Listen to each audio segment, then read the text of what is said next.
বিহু জলপান শুনিলেনে আপোনালোকে বান্ধৱীসকল?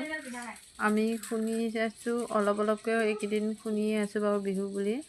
আৰু এতিয়া সন্ধিয়া আজি শুনা গৈছে। সন্ধিয়া হ'লে মানে দিনত কাম থাকে, কাম বন কৰি পেলাই এতিয়া সন্ধিয়া শুনিছোঁ।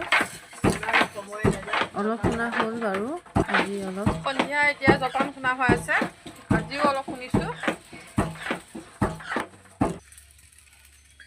মই ঢেঁকী দি আছোঁ, আৰু ঢেঁকী দিলে মানে ভাজালৈকে দেৰি হয় জলপান যে, শুনি আছোঁ। এপাক ঘূৰি যাওঁ, তেতিয়া মানে ভৰিখনে ভাল পাৰি, নহ'বা আকৌ অলপ ভাজি দিওঁ, অলপ ঢেঁকী দিওঁ, পালাপালি কৰি পেলাই শুনিছোঁ। বেছি নহয়, 6 কিলোকৈ শুনিছোঁ।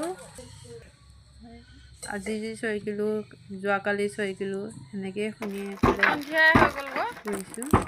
এবাৰ ভাজিছোঁ বাৰু, বৰাই দিলে কিন্তু মই পুটুককৈ হোৱা যেন পাওঁ। আৰু ভাজি দিলেও কষ্ট হয়, এখন হাতে ভাজিব লাগে, এখন হাতে লৰাব লাগে। জলপান খুন্দাটো কষ্টই হয় বাৰু, ভাজাও কষ্ট, ঢেঁকী দিয়াও কষ্ট হয়।